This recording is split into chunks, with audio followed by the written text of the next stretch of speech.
مثال کے طور پر میں دوسری عام لوگوں کی بات نہیں کر رہی، میں اپنے تجربے کی بات کر رہی ہوں کہ میں نے ایک ویلاگ کیا جس میں میں نے جو حکومت کے کچھ اقدامات ہیں ان کو تنقید کی ان پر، اور جیسے کہ حال ہی میں حکومت یہ کوشش کر رہی ہے کہ ملکی انتخابات میں الیکٹرانک ووٹنگ سسٹم کو متعارف کروایا جائے،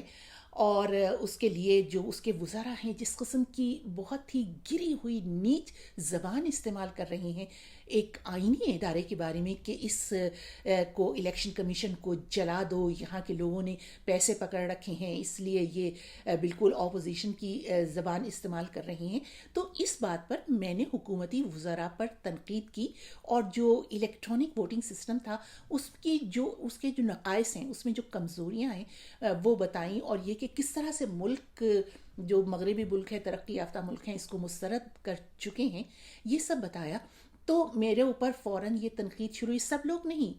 بہت لوگوں نے اس کو پسند کیا، لیکن چند لوگ جسے آپ کہہ سکتے ہیں آٹے میں نمک کے برابر، کہ انہوں نے یہ کہا کہ یہ تو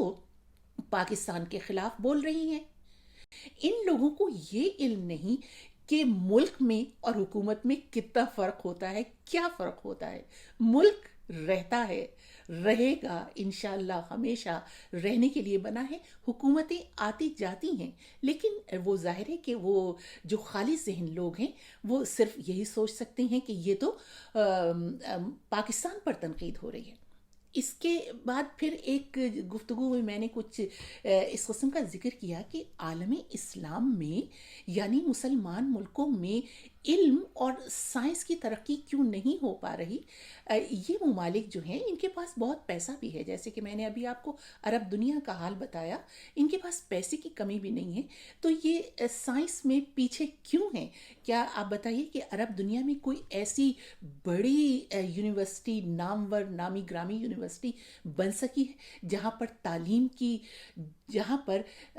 سائنسی تعلیم کو بہت زیادہ فروغ دیا گیا ہو، اور آپ نے کوئی ایسی ایجاد کی ہو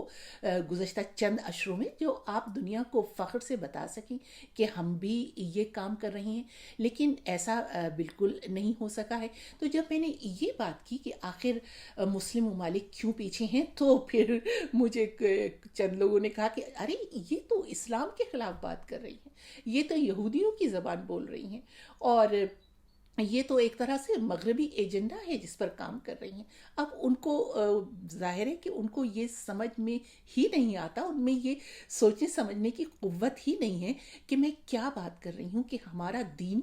یعنی اسلام، اگر آپ قرآن شریف پڑھیں تو کم سے کم 54 مقامات پر یہ کہا گیا ہے کہ سوچو، فکر کرو، تدبر کرو، تفکر کرو، اور پھر آپ سوچئے 54 مقامات پر ہی کہا گیا ہے۔ اور جو سورہ رحمان ہے کہ اللہ کو کیا کوئی ضرورت ہے اپنے بندوں کو یہ بار بار جتانے کی کہ تم میری اس نعمت کو کیسے بھلا سکتے ہو، کیسے نظر انداز کر سکتے ہو، کیسے جھٹلا سکتے ہو؟ نہیں، بلکہ یہ اللہ تعالیٰ آپ کے اندر تجسس ابھار رہا ہے کہ جب وہ یہ کہہ رہا ہے کہ میں نے سمندروں سے موتی نکالے، میں نے زمین سے سبزہ اگایا، میں نے درختوں سے پھل نکالے، تو وہ ایک طرح سے آپ کو یہ بتا رہا ہے کہ اٹھو، سوچو، کام کرو، عمل کرو۔ تو ہم اسلامی دنیا میں کیوں پیچھے رہ گئے؟ اگر آپ دیکھیے، اگر آپ مقابلہ کیجئے تو غربت بھی بہت ہے اسلامی ملکوں میں، آپ افریقہ کے اسلامی ملکوں کو دیکھیے کہ وہ کہاں کھڑے ہیں۔ تو اگر ایسی کوئی بات کی جائے تو پھر چند لوگ یہ کہتے ہیں کہ یہ تو اسلام کے خلاف ہے، یہ تو قرآن کے خلاف بات کر رہی ہے۔ مجھے یوں لگتا ہے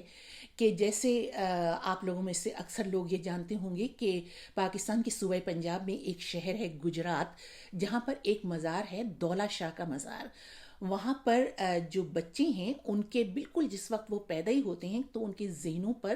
اوپر جو ان کا سر ہے اس پہ لوہے کا کنٹوپ چڑھا دیا جاتا ہے، ان کا جسم بڑھتا رہتا ہے لیکن ان کا ذہن نہیں بڑھتا، اور پھر جب وہ بڑے ہو جاتے ہیں، بڑے کیا مطلب بچے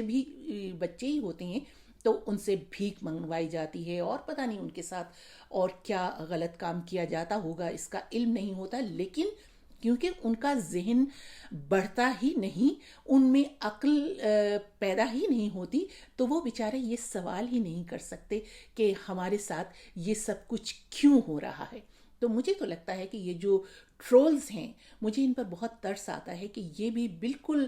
وہ لوگ ہیں جن کے ذہنوں پر لوہے کے کنٹوپ چڑھا دیے جاتے ہیں اور ان کو 2-3 باتیں بتا دی جاتی ہیں کہ بس آپ لوگوں کو یہ کرنا ہے، آپ نے کچھ نہیں سننا، کچھ نہیں سمجھنا، عقل سے کام نہیں لینا ہے، بس جو کچھ ہم نے کہا ہے وہی کچھ کرنا ہے۔ چند ہفتوں تک تو آپ کرتے رہتے ہیں جو آپ کا دل چاہتا ہے، جس قسم کی گالم گلوچ آپ کرنا چاہیں وہ آپ کرتے رہتے ہیں، لیکن چند ہفتوں کے بعد آپ کا وہ مواد، آپ کی وہ گالیاں، وہ سب ختم اس لیے ہو جاتی ہیں کہ آپ کے اکاؤنٹس بند کر دیے جاتے ہیں، وہ مواد اتار دیا جاتا ہے۔ تو پھر یہ ایسے لوگ ایک جعلی ناموں سے، جھوٹے ناموں سے، بغیر شناخت کے نئے اکاؤنٹس بناتے ہیں اور پھر اپنا کام شروع کرتے ہیں۔ تو یہ کیا ہے؟ آپ مسلسل جھوٹ کی اور منافقت کی اور دوغلی زندگی گزار رہے ہیں۔ بالکل غلط رویہ ہے، غلط نظریہ ہے، ان کے اپنے لیے بھی اور پورے سماج کے لیے بھی۔ اس لیے میں نے اس پر بات کی۔ یہ سب کچھ جو میں نے کہا ہے یہ میرے اپنے ذاتی تجربات ہیں، تو اگر آپ لوگوں کو بھی ایسا کوئی تجربہ ہوا ہو سوشل میڈیا پر، کسی بھی جگہ، ٹویٹر پر، اس میں جو ہے فیس بک پر یا کہیں اور، تو پلیز یہاں آ کر لکھیے۔ مجھے آپ کی رائے کا انتظار رہے گا، اور لیکن پلیز یہ کوشش کیجیے گا کہ اس ویلاگ کو پورا سن کر پھر اس پر تبصرہ کریں، مجھے بہت خوشی ہوگی۔ اجازت دیجیے، خدا حافظ۔